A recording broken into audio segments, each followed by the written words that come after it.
Well, it's not only that we're live. Jumping at the deep end. You know, I think the important thing to tell people is this is not deep fake. This is really the two of us. Yes, this is actually us. Wait, how do we know it's not deep fake? I don't know. I was going to ask you that. Possible. So, welcome. It's an honor to speak, and I think people are going to be very interested in the conversation. You know, we've spoken a number of times over the years. Had a lovely breakfast at your place in Israel, and it was wonderful to have that conversation. Well, you know, I came out of it and I said to my wife, Sarah, you know, this guy really knows what he's talking about. I said, he's the Edison of our time, and I think I probably dealt you a backhanded slap because what about the Tesla of our time? Got a long way to go before I anywhere near Tesla, I think. But yeah, it was a great conversation. We touched on a number of subjects, and yeah, so we're at a very interesting juncture in the world from a technology standpoint. If you say there's so many things happening, if you were to plot the various types of technology on a chart, you know, the modern era, and I'd say even just like really the last 20 years, certainly the last 100 years from the dawn of human civilization, the growth of technology just looks like a wall. Technology is improving at sort of a hyper exponential rate, and we obviously want to make sure that the technology is something that benefits humanity and to the greatest extent possible. So, and we're going to go in depth into artificial intelligence, which is potentially the biggest civilizational threat. I say potentially, so I'm trying not to be sort of a scaremonger or something. But when you're talking about having something that is an intelligence far in excess of the smartest human on Earth, you have to say, at that point, who's in charge? Is it the computers or the humans? And you know, there's some interesting ratios that I think are quite profound, like one of them being the ratio of digital to biological compute. So if you take also all the human brains and then all the computer circuits, and you say, what's that ratio? The ratio of digital to biological compute is increasing dramatically every year because the population of Earth is fairly static, but the output of silicon is dramatically increased. So basically at a certain point, the percentage of compute that will be biological is very small.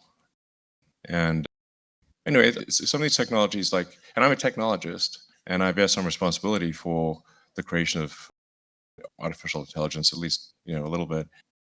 And I think we just want to make sure that we're guiding things to a technological, you know, a positive future and reduce the probability of a negative one. Well, I call it the blessing and the curse. You know, 3,500 years ago when Moses steered the people, the children of Israel, to the promised land, and he was standing outside and he said, you're going into the promised land and you're going to find a choice between two things, a blessing and a curse. And he said, you better choose the blessing, which was the blessing of life and not the curse of death. And I think in many ways we stand today at a juncture for all humanity where we have to choose between a blessing and a curse. The blessings of AI are amazing, and we see them already in Israel. We see them around the world. You can see the addition of decades of life to the human lifespan. Precision medicine dedicated to every person's genetic composition. Robots, I know you know nothing about this. Robots who care for the elderly. I think you're making some of them here. You could have precision agriculture and autonomous factories that create abundance beyond our imagination. What you call the end of scarcity, which is a departure in human history. You can have all these blessings. You can have the end of traffic jams, you know, with above ground and in the air, AI-driven vehicles, all these things that are real promise. But at the same time, you've got the curse.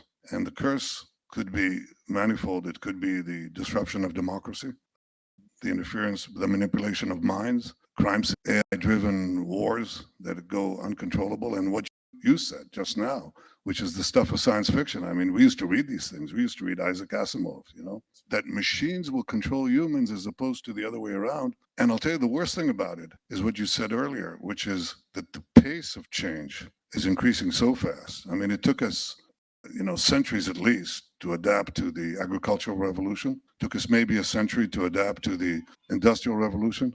We may have just but a few years, and then we're running out as we speak, to adapt to the AI revolution. And I'm not sure that we are, certainly not in curbing the curses. And as a leader of a country that is an AI player and could be a big player if we have our way, and I think we will, then we want to increase the blessings for not only for ourselves, but for all of humanity. We've done that with other technological innovations that came out of Israel, but in many other places. But the real question is, what do we do?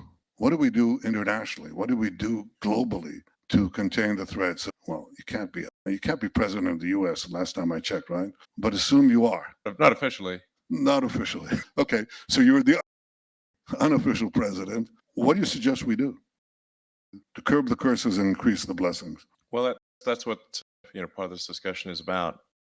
So I've actually met with a number of world leaders and to talk about AI risk, because I think for a lot of people, they don't, unless you're really immersed in the technology, you don't know just how significant the risk can be.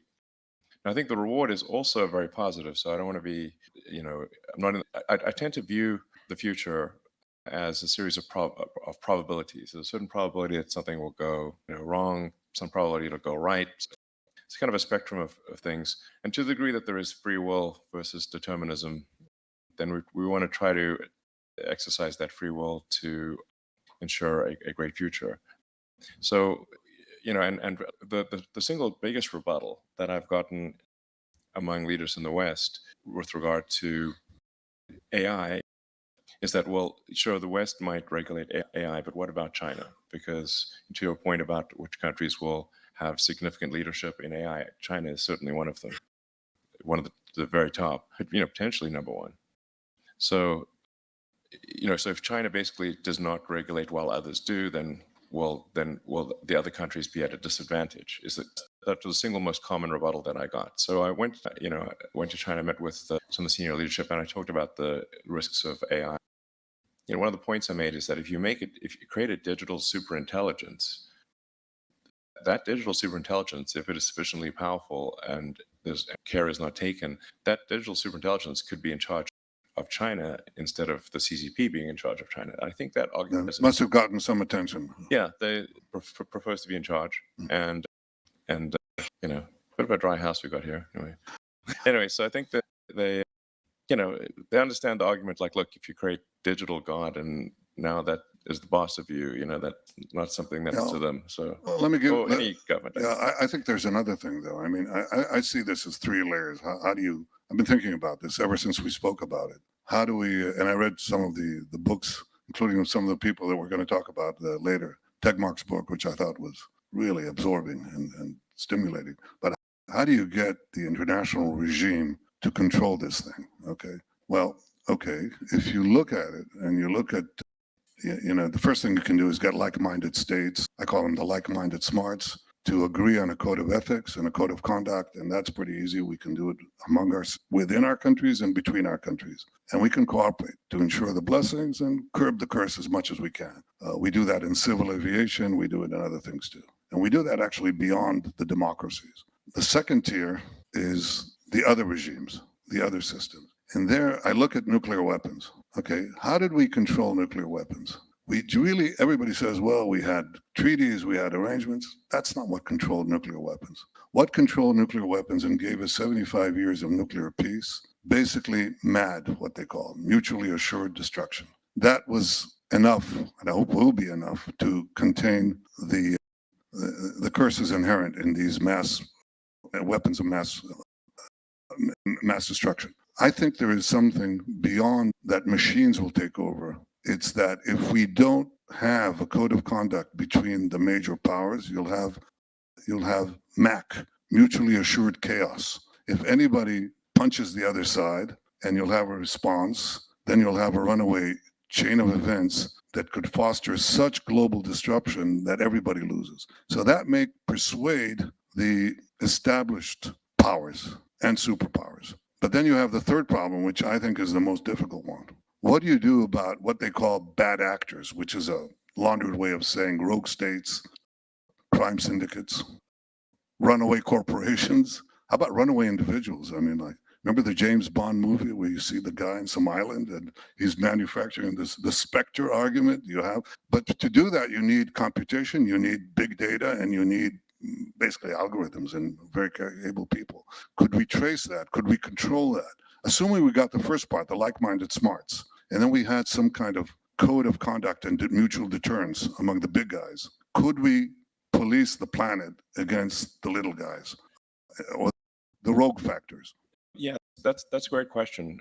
And I think the answer with respect to digital superintelligence is yes, because although like if you see a movie like say Terminator, you see the intelligence appears to be in the robot, but actually the intelligence is in large data centers, large server centers. So think of it more like if you see some of these data centers, you just see computers, like you can practically see the curve of the Earth. That's how long the corridors are. I mean, these gigantic, massive warehouses or buildings with, in some cases, hundreds of thousands of computers.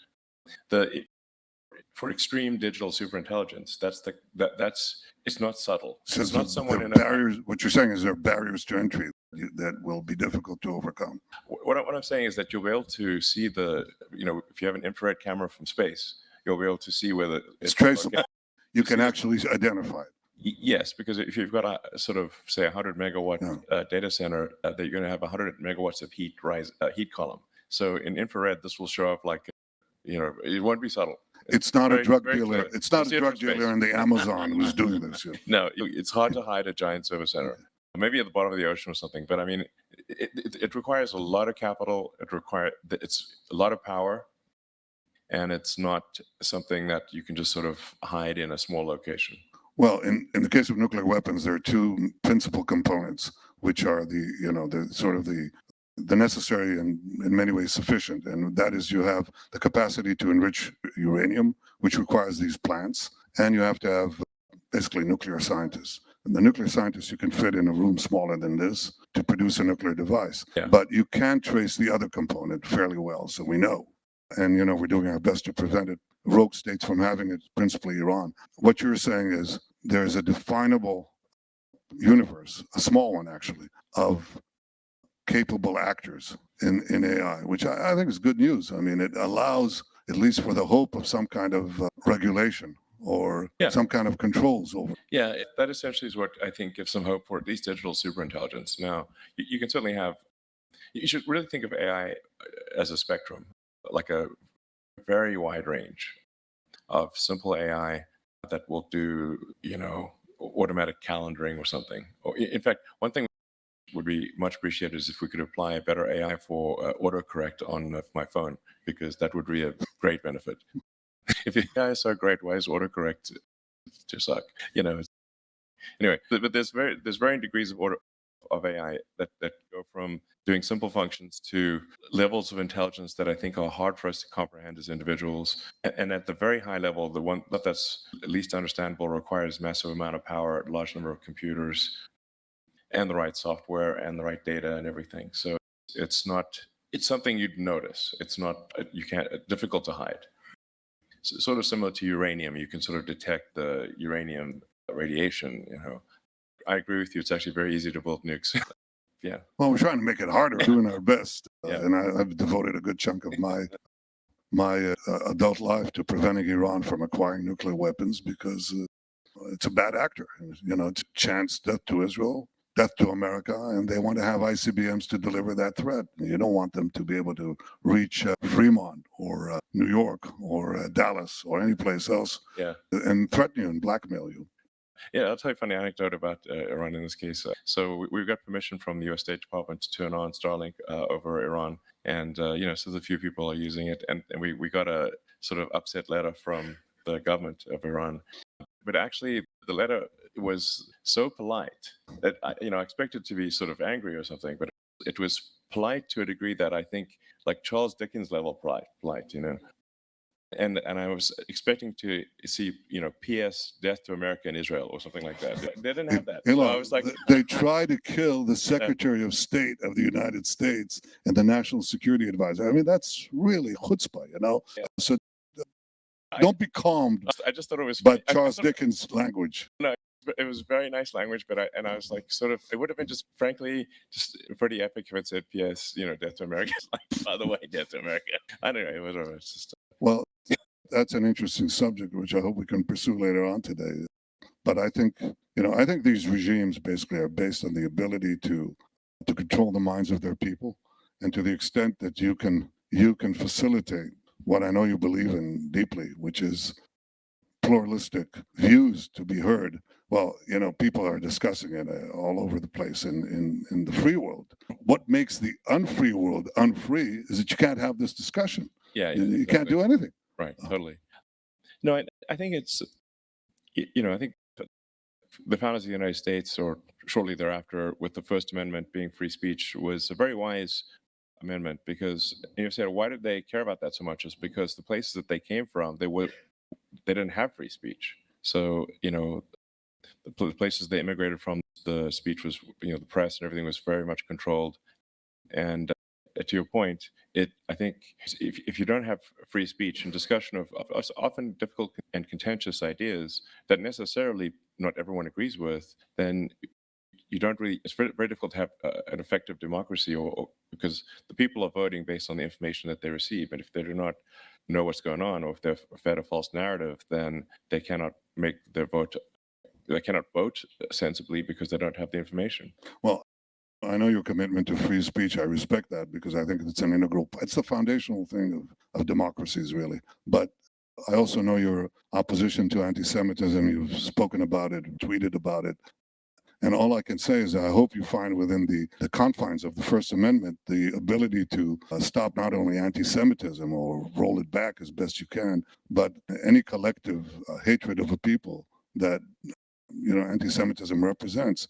And I know you're committed to that. I hope you succeed in it. It's not an easy task, but I encourage you and urge you to find a balance. It's a tough one. Yeah, I think generally, I'm sort of against attacking any group.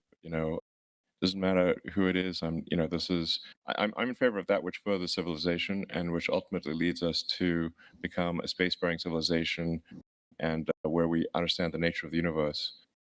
So we can't do that if there's a lot of infighting and and hatred and negativity. So obviously I'm against anti-Semitism. I'm against really anything that is that promotes hate and conflict. And I'm in favor of that which helps build society and take us to a better future for humanity collectively. So, and now is this like, and I think one can actually argue that really everyone should have this view. All it requires is long-term thinking.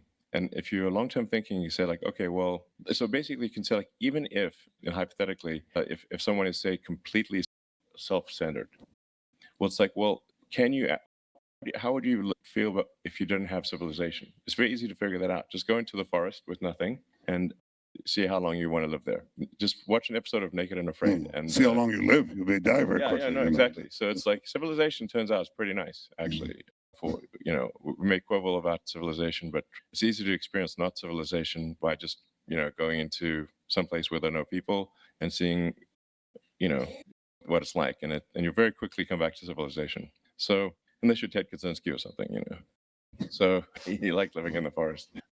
So yeah, so now free speech does at times mean that someone you don't like is saying something you don't like. If you don't have that, then it's not free speech. Now that doesn't mean some sort of negativity should be pushed upon people, because for the X platform, unless it's interesting, entertaining, engaging, then we will lose users. People will want to not use our system if they find it to be unpleasant. Our overarching goal for the X platform is to maximize unregretted user time. So if you spend half an hour on X platform, did you learn a lot? Were you entertained? Did you perhaps laugh a little bit? In fact, I find it to be the best source of humor. I laugh more on stuff that I read on X than everything else combined. So, I think that's a good thing. But it's also important to bear in mind that there are 550 million monthly users, now going to maybe 600 million monthly users. And, and any given day, there's on the order of 100 to 200 million posts to the system. This is a lot of material. So in amongst the 100 or 200 million, and I'm excluding retweets or reposts, as I say, new wording, some of those are going to be bad.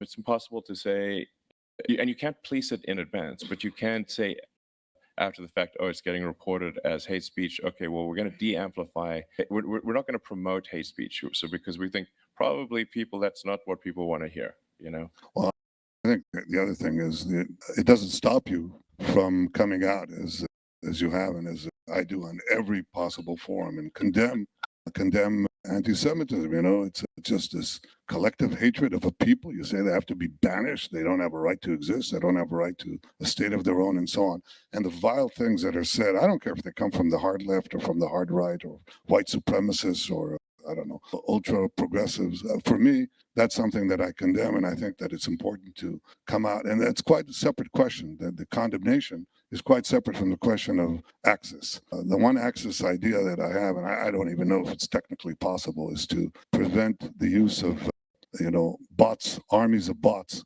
to replicate and amplify it. So at least if you get a crazy guy and a hateful guy, let him be speaking for one voice rather than arming, an army of fake millions to do this. Absolutely. This is actually a super tough problem. And it's probably really, I'd say that maybe the single most important reason that we're moving to having a small monthly payment for use of the X system is it's the only way I can think of to combat vast armies of bots. Because a bot costs a fraction of a penny, call it a tenth of a penny. But if somebody even has to pay, a few dollars or something, some minor amount, the effective cost of bots is very high. And then you also have to get a new payment method every time you have a new bot. So that actually, the constraint of how many different, credit cards you can find, even on the dark web or whatever, and then so prioritizing posts that are written by basically X premium subscribers. And we're actually going to come out with a lower tier pricing. So, we want it to be just a small amount of money. This is and it's a longer discussion, but in my view, this is actually the only defense against vast armies of bots. Because as the AI gets very, very good, it's actually able to pass these sort of capture tests better than humans. In fact, one of the ways you might say, like, wait a second, this passing the test too fast. That must be a robot. It must be AI, because a human would be much slower than. You're saying that all these things are happening at such a rapid exponential rate that our discussion, the means we're talking about, we're really so far behind the curve that we're not really addressing, as leaders of technology, leaders of nations, leaders of technological nations, we're not really addressing these massive changes that are changing humanity and our world and our future. Not in the future, it's right now. And we're not dealing with it. And I'm concerned, I'm coming here to talk about what we do because, nobody's done it before. Usually, I'm a fairly, I don't want to say I'm a lazy reformer. I helped reform the Israeli economy from a semi-socialist economy to one of the most vibrant free market economies. But, I could do that by saying, look, let's look at what the successful countries did. And it was pretty easy. You could copy market economies. That was pretty easy. Hard to do, but easy to conceptualize.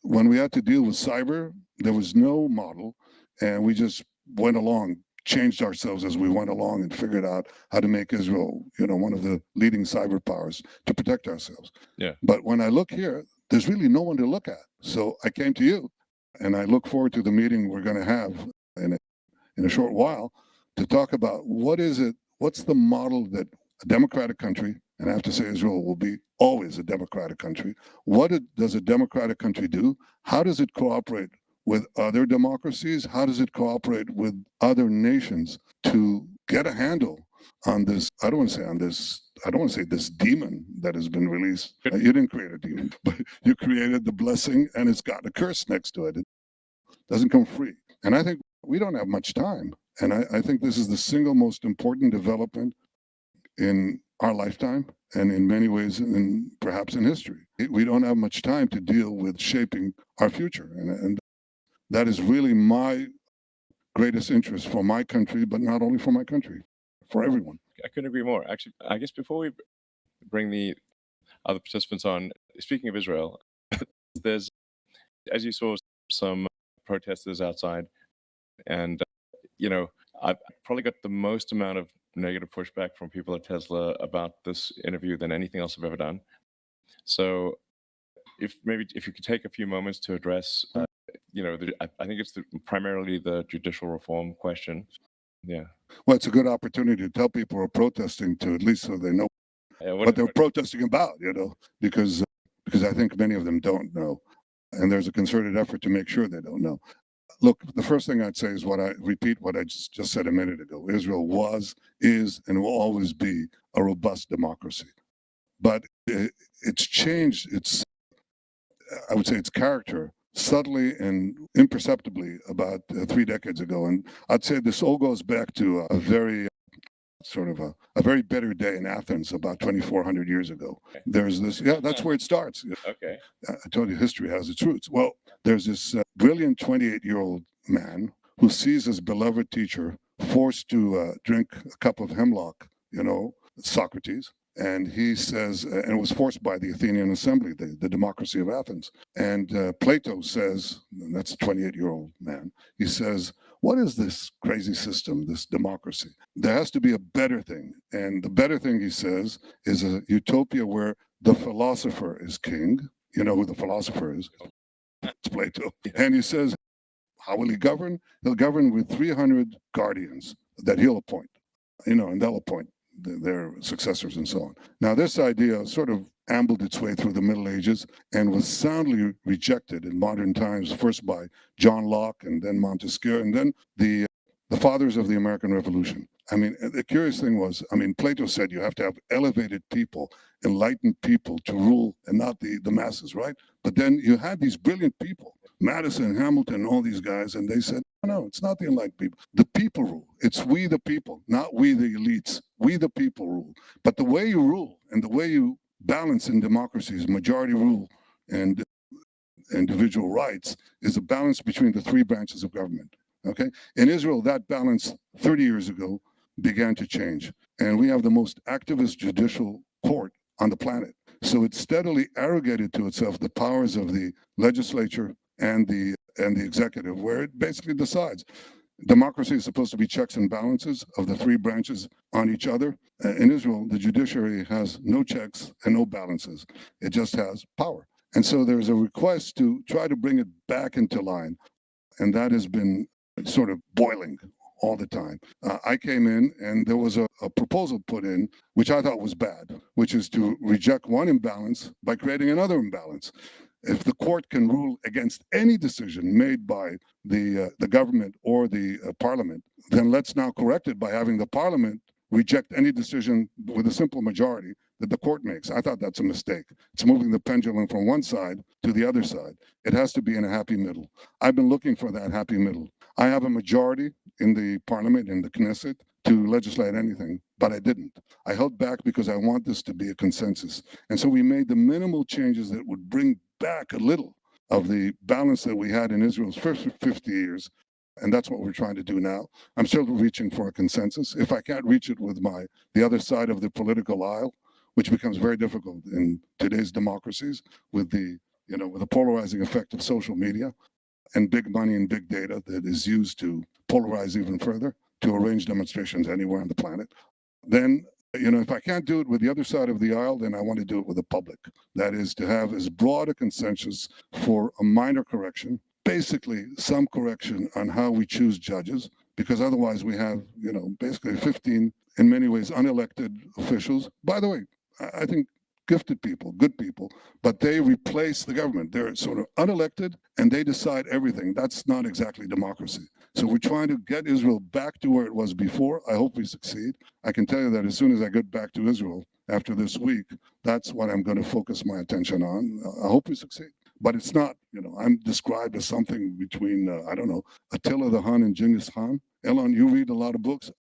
I read the Federalist papers a couple of times, I'm versed in the theories of democracy and the balance between the three branches of government. That's what I'm trying to achieve, nothing more. And it's not an easy thing to be maligned. I know you've never seen that, right? Is that right? Yeah, no, me maligned, never. So, yeah, no, I guess, and we don't want to spend obviously too much time on the subject since this is primarily about AI sort of existential risk, but and it's difficult for people here to say know exactly how other systems work. But certainly the press in the U.S. has not portrayed the reforms you mentioned in a positive light. Well, especially the New York Times. I mean, they're fantastic, obsessive, but they usually get it wrong, so it's not important. So, I mean, yeah, in the U.S., like the courts cannot really produce new laws, but they can Nullify.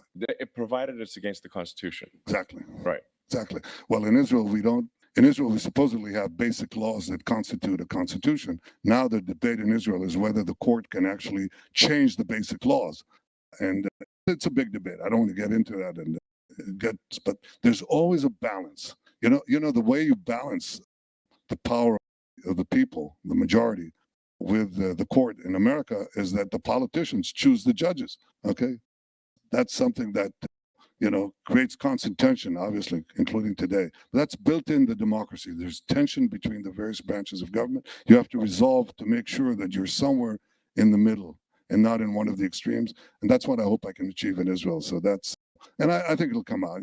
People will see that Israel was a democracy and will be, in my opinion, a stronger democracy after the dust settles. Sounds good. It's easier than AI. Yeah, sounds good. Well, great. I guess.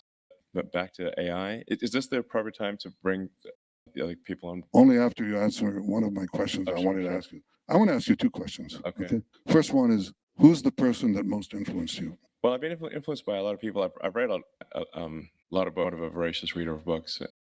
I would say probably Douglas Adams' Hitchhiker's Guide to the Galaxy would be the single most influential book, which is really a book on philosophy disguised as humor.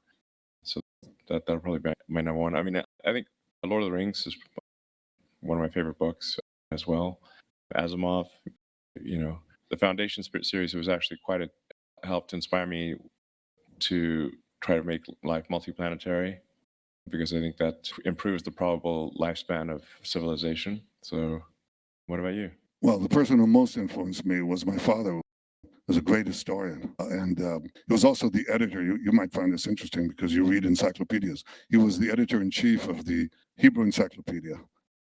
So he sort of, but I once asked him when I decided to run for the prime minister, and this is a few decades ago, because I've been reelected 6 times. So I asked him, Father, what is, the most essential quality that you need to be the prime minister of Israel? And he said to me, well, what do you think? And I said, well, you have to have a vision and you have to have the resolve and flexibility to achieve it. And he said, well, you need that for anything. And I said, so what is the most essential thing? And he said a word that surprised me.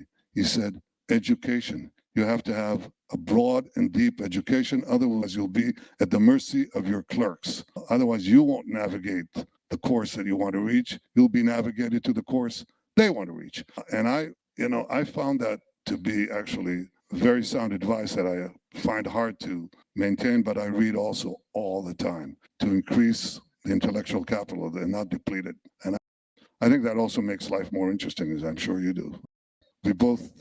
I think you read more books than I have, but I try to read a lot. Yeah, well, I think that generally would be good advice for kids or adults, frankly, is just to read more. Who reads today? Do people read? I know. Unfortunately, I think reading has taken somewhat of a hit. That's because people read tweets. That's what they do. Well, they watch TikTok videos a lot, which it's not, you learn something, I suppose, but there's much less reading. And the things that I think if I'd had the internet back then with the great movies, video games, and that kind of thing, I would have read much less than I did. I kind of read the encyclopedia out of desperation because I didn't have anything else to read. You read the whole encyclopedia? Yeah, pretty. I skipped. I'd get something that I'm not that interested in, and I'll skip past it. So, but yeah, pretty much. That's desperation. Well, it's desperation. No, it's just like I'm running out of books. Well, but I think it was probably a better encyclopedia than the one.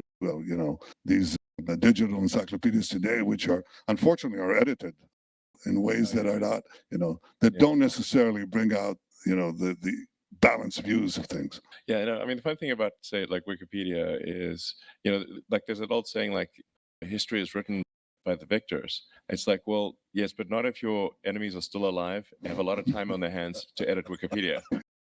History is written by the people who can harness the most editors. Yeah, I mean, the loser has just got a lot of time on their hands, and it's like, what are they going to do? Edit Wikipedia. And literally. So, yeah.